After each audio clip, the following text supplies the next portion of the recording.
विघ्नहर्ता श्री गणेश, श्री गणेश, श्री गणेश। आइए देवी सत्यभामा।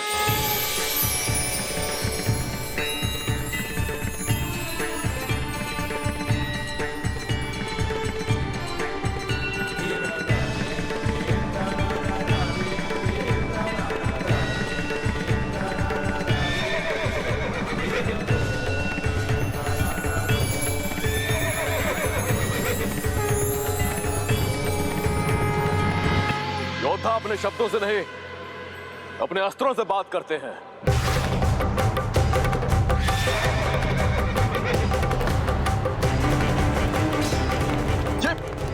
ये कैसा भूकंपन है? ऐसा भूकंप तो मैंने पहले कभी अनुभव नहीं किया।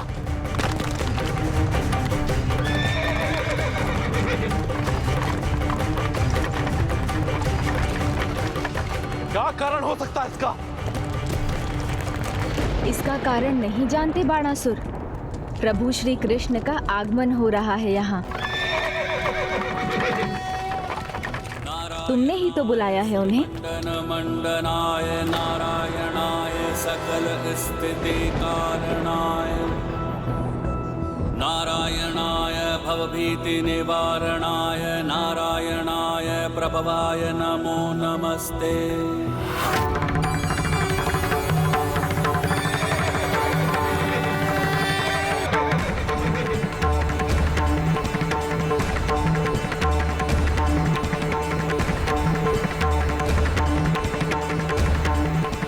किंतु मुझे भयभीत होने की क्या आवश्यकता है? महादेव है मेरे पास, जिनके एक ही इशारे पर प्रलय हो जाती है।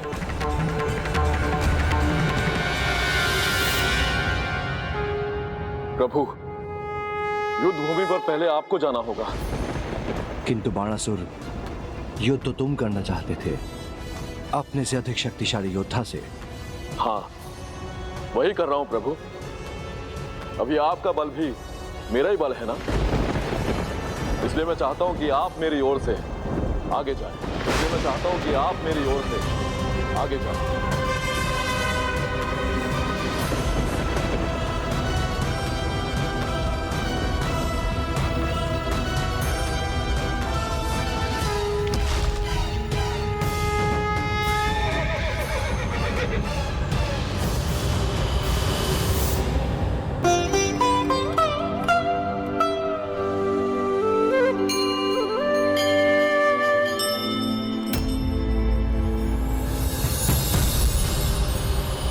मुझे पिताजी को समझाना ही होगा।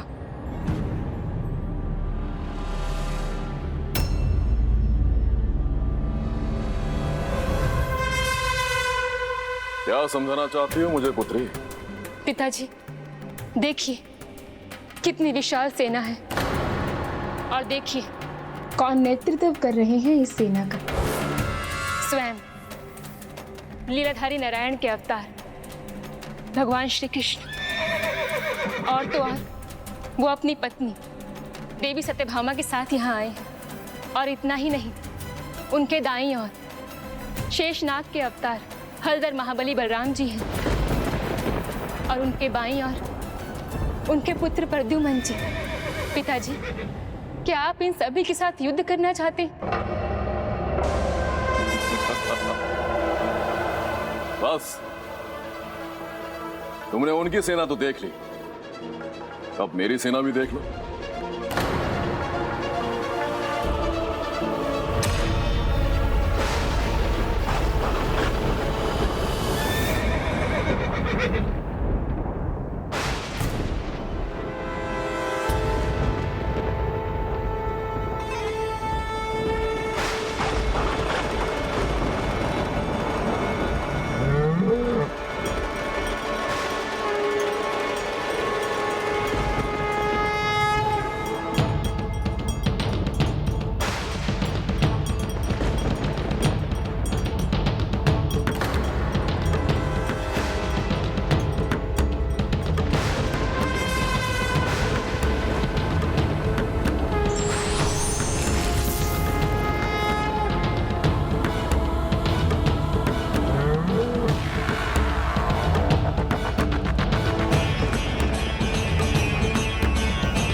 आदिदेव महादेव, संसार के संहार का दायित्व है जिनके ऊपर, जिनके तीसरे नेत्र के खुलने पर सब कुछ भस्म हो जाता है।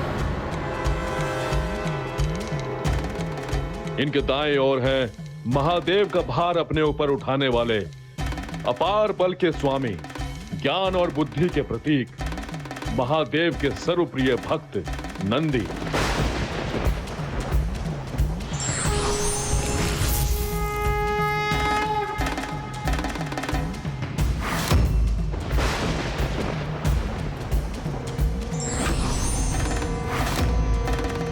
इनके बाईं ओर हैं महादेव के पुत्र विघ्नहर्ता गणेश जी, विघ्नहर्ता गणेश जी।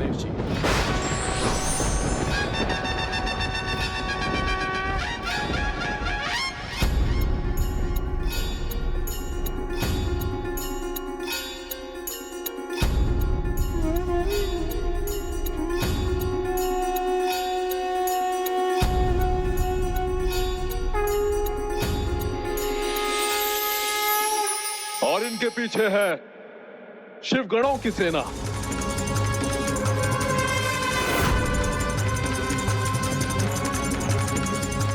अब बताओ कौन है अधिक शक्तिशाली? शक्ति का वास तो वहां होता है पिताजी, जहां धर्म का पालन होता है। यदि ऐसा है तो आज मैं इसे भी गलत साबित करूंगा। धर्म से खेलूंगा, भगवान को भगवान से लड़वाऊंगा और एक दूसरे का अंत उन्हीं से करवाऊंगा।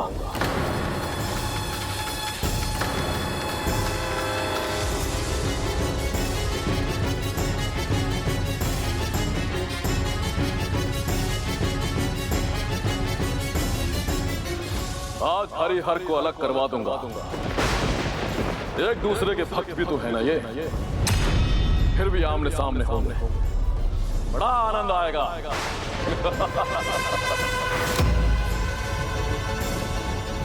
आनंद नहीं पिताजी, ये तो पाप है। महादेव को अपने वचन से बांधकर आपने उचित नहीं किया पिताजी। बस, यदि तुम मेरी पुत्री नहीं होती तो अभी तुम्हारा वध कर देता। और जो यहां हो रहा है उसका कारण भी तुम हो। अपने प्रेमी को सबसे छिपाकर और राजभवन में उसे प्रवेश दिलवाकर स्वयं को और अपने परिवार को तुमने कलंकित किया है। और अब तुम मुझे धर्म और अधर्म का पाठ सिखा रही हो। प्रेम किया है मैंने पिताजी, और सच्चा प्रेम निष्कलंक होता है। जहां प्रेम होता है वही ईश्वर का वास्तविक वास होता है।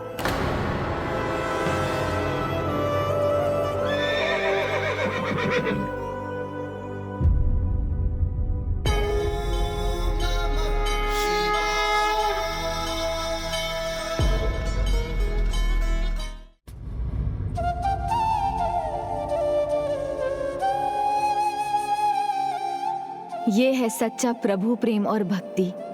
दोनों प्रभु युद्ध भूमि में युद्ध करने आए हैं, किंतु यहाँ एक दूसरे की भक्ति में डूब गए हैं। जैसे युद्ध भूमि को ही दोनों ने मंदिर बना दिया हो। ये निस्वार्थ प्रेम और भक्ति भाव से ही संभव है।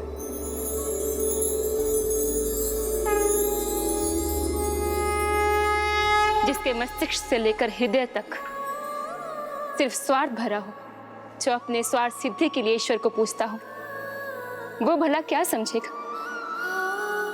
मैं ही मूर्ख हूं जो पिता प्रेमवश होकर आपको समझाने का व्यर्थ प्रयास कर रही हूं।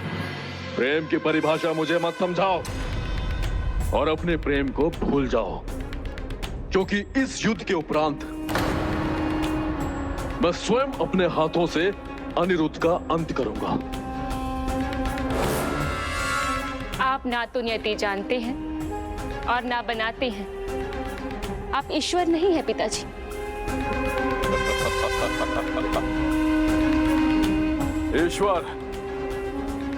ईश्वर तो ये है जिन्हें आज मेरे लिए युद्ध करना होगा। पिताजी, प्रभु महादेव और प्रभु कृष्ण के संबंध को समझने का प्रयास कीजिए पिताजी। युद्ध भूमि में ना कोई किसी का मित्र होता है, ना ही परिवार। वहां तो केवल एक योद्धा होता है जो अपने विरोधी के विरुद्ध युद्ध कर युद्ध धर्म का पालन करता है। आज इन्हें भी युद्ध धर्म का पालन करना होगा।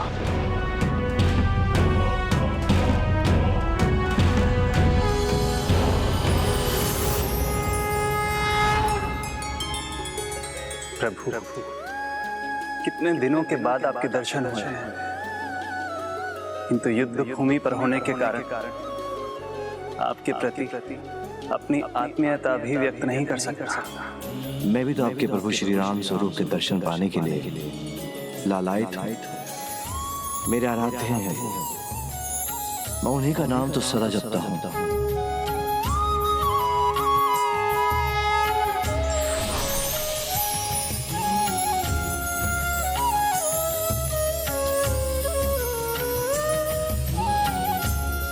प्रणाम प्रभु, मुझे महाशिव स्वरूप में दर्शन देने की कृपा कीजिए। शिवो महेश्वरः शंभुः पिनाकी शशिशेखर, वामदेवो विरूपाक्षः कपर्दिनीललोहितः, शंकर शूलपाणिश्च खट्वांगी विष्णुवल्लभः, शिपिविष्टो अंबिकानाथः श्रीकंठो भक्तवत्सलः।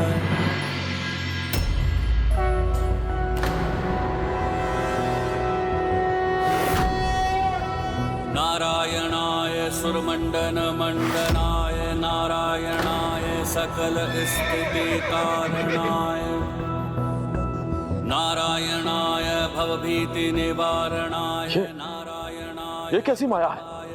माया नहीं है पिताजी, ये सत्य है। आपने भगवान शिव को शिव के ही विरुद्ध और श्री कृष्ण को कृष्ण के ही विरुद्ध लाकर खड़ा कर दिया।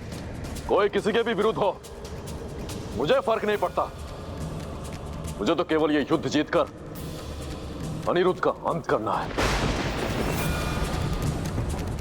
इन दोनों को मैंने यहां भरत मिलाप के लिए नहीं बुलाया है। प्रभु महादेव, प्रभु महादेव,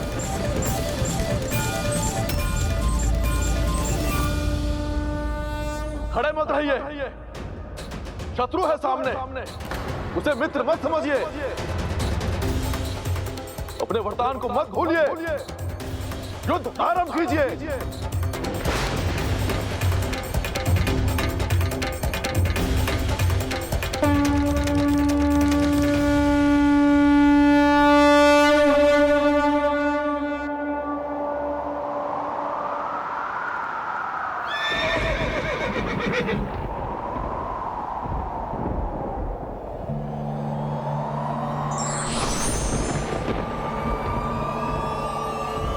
युद्ध की तैयारी करो।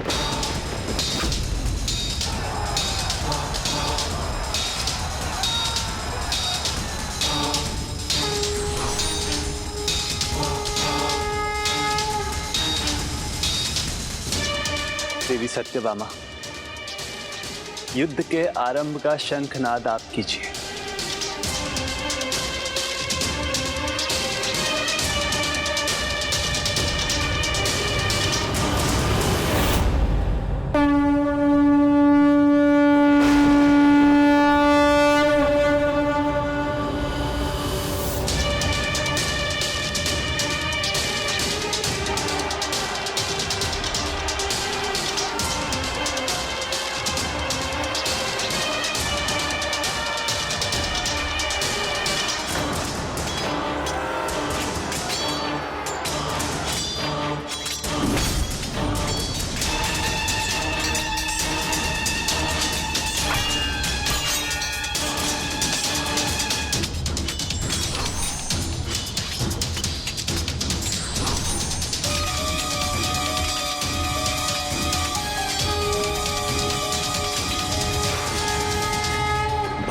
विशाल शस्त्र।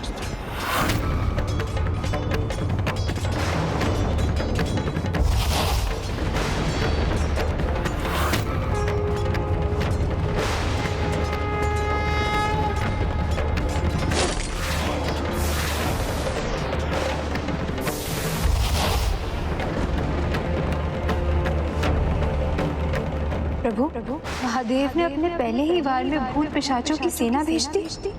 प्रभु के भूत पिशाच धर्म का उल्लंघन नहीं करेंगे।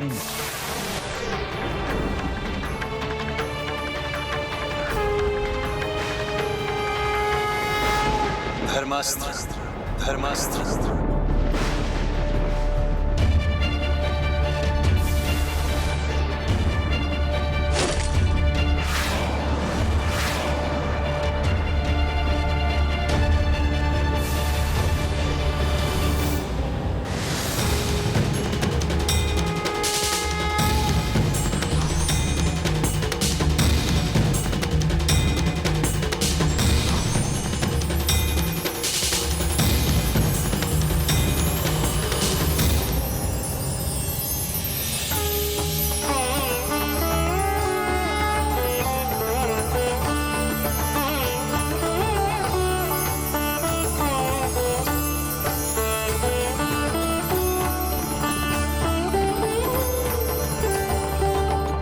परिहास नहीं, युद्ध है ये। समय व्यर्थ किए बिना शिव ज्वर अस्त्र का आह्वान कीजिए जो असहनीय ताप उत्पन्न करेगा।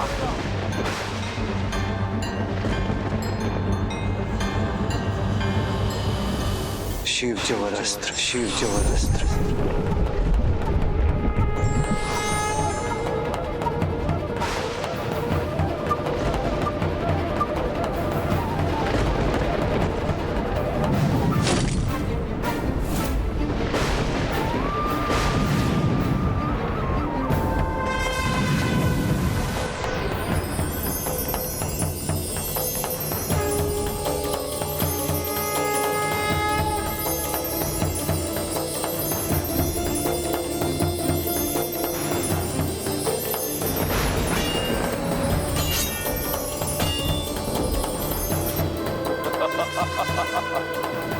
अब आया ना युद्ध का आनंद। स्वामी, इस ताप का सामना कैसे करेंगे आप? नारायण ज्वरस्त्र, नारायण ज्वरस्त्र प्रभु के अस्त्र के ताप के बराबर की शीत उत्पन्न करेगा।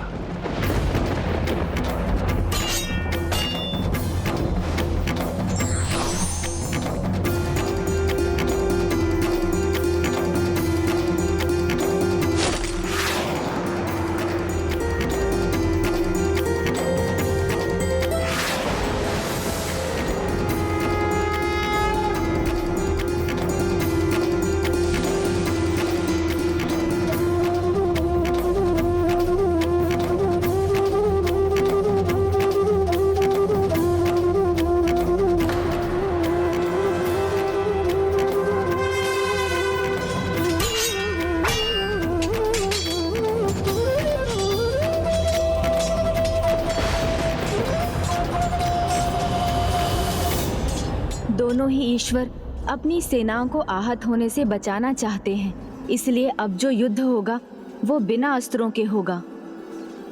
किंतु हम अपने धर्म से बंधे हुए हैं, इसलिए हम अपने पूरे युद्ध कौशल का प्रयोग कर ये युद्ध लड़ेंगे। बहुत दिनों बाद किसी योग्य योद्धा के साथ युद्ध करने का अवसर मिला है। सही कहा प्रभु बलराम जी, योद्धा योग्य हो तो युद्ध में भी आनंद आता है। तो फिर आप अपना वार पूरी शक्ति से कीजिएगा नंदी जी। उचित है। युद्ध नहीं, खेल कर रहे हैं ये, मुझे मूर्ख बना रहे हैं, किंतु मैं ऐसा होने नहीं दूंगा।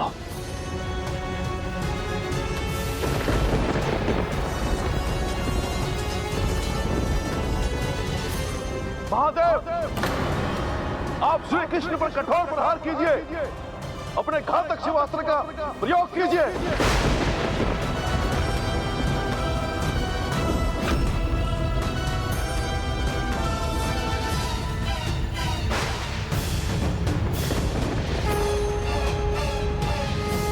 शिवास्त्र, शिवास्त्र, शिवास्त्र।